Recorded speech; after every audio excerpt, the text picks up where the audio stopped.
Halo, Assalamualaikum warahmatullahi wabarakatuh. Terima kasih untuk yang sudah datang ke channel aku. Kalau belum subscribe, tolong jangan lupa di subscribe, kemudian bunyikan lonceng, dan jangan lupa kasih like serta komentar biar aku makin semangat ya. Ketulusan Cinta Aisyah, Chapter 10. Penasaran. Nadine membuka matanya perlahan-lahan dan mengusap wajahnya. Nadine merasa kepalanya begitu amat pusing. Apa ini karena terlalu banyak tidur? Ucapnya yang memijat pelipis keningnya. Nadine baru menyadari bahwa saat ini dirinya berbaring di atas sofa, sedangkan tadi seingatnya ia tertidur di kursi.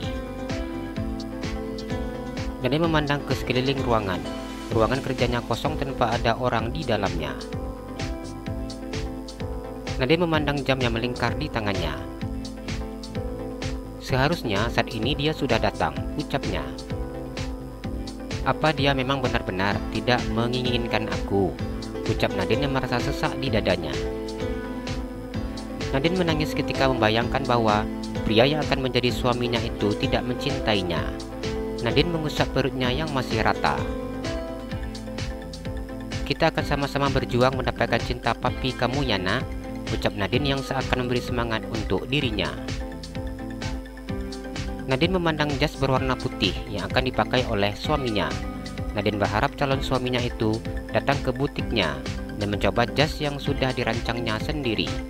Nadine menangis memandang jas yang terlihat begitu sangat bagus di tubuh suaminya. Maafkan Mami nak, Mami tidak seharusnya menangis. Maafkan Mami, kalau kamu tidak tenang di sini karena mendengar suara tangis Mami, ucapnya yang mengusap perutnya. Mami akan berusaha untuk kuat nak. Mami akan selalu mencoba untuk tidak menangis di dekatmu, ucap Nadine yang berusaha menahan suara tangisnya. Nadine beranjak dari tempat ia berbaring saat ini. Nadine memegang kepalanya yang terasa pusing. Nadine tetap berjalan menuju ke meja kerjanya dan mendaratkan tubuhnya di kursi empuk yang selalu didudukinya saat merancang pakaian yang dibuatnya. Nadine memandang kertas putih yang sudah digambarnya dengan goresan tangannya, gambar baju pengantin yang dirancangnya untuk dirinya sendiri. Baju itu baru akan diantar oleh penjahit khususnya besok. Nadine mengusap air matanya. Doakan Mami agar Papi bisa mencintai Mami dan menerima kamu nanti, ucap Nadine yang mengusap pipinya yang basah dengan air matanya. Tian terbangun setelah sempat tertidur beberapa menit. Tian memandang wanita yang akan menjadi istrinya. Wanita cantik yang tertidur di sofa. Wajah wanita itu terlihat pucat namun ia tertidur dengan sangat lelap. Tian beranjak dari tempat duduknya.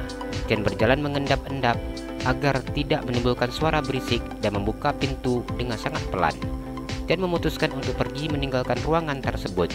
Rasa bersalah, rasa kasihan, namun juga dia tidak bisa menutupi bahwa perasaannya begitu hampa, bercampur menjadi satu saat Tian memandang wajah Nadine. Apa udah selesai tuan urusan dengan Nona Nadine, ucap karyawan toko tersebut. Tian menggelengkan kepalanya. Dia sedang tertidur. Aku minta agar kamu tidak memberitahunya bahwa aku datang ke sini, karena aku mungkin akan datang lagi besok, ucapnya. Baiklah tuan, saya tidak akan beritahu Nona Nadine. Sekarang Nona Nadine mudah tertidur. Bahkan terkadang hari masih pagi saja, Nona Nadine sudah tertidur di meja kerjanya, ucap pelayan tersebut yang mengetahui bahwa bosnya pasti akan marah dengan dirinya sendiri bila tahu calon suaminya pulang karena dia tertidur. Terima kasih untuk kerjasamanya, ucap Tian yang sedikit tersenyum dan pergi meninggalkan butik tersebut. Ardi memandang istrinya yang sudah tertidur lelap di atas tempat tidur. Ardi kemudian berbaring di sebelah istrinya. Pria itu mengambil laptopnya dan menyalakannya. Ardi sudah mulai membuat proposal untuk tesisnya.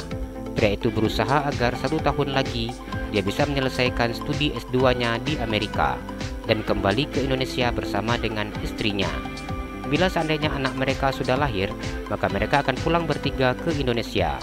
Ardi memandang layar laptopnya. Pria itu sedang sibuk dengan proposal yang sedang diajukannya.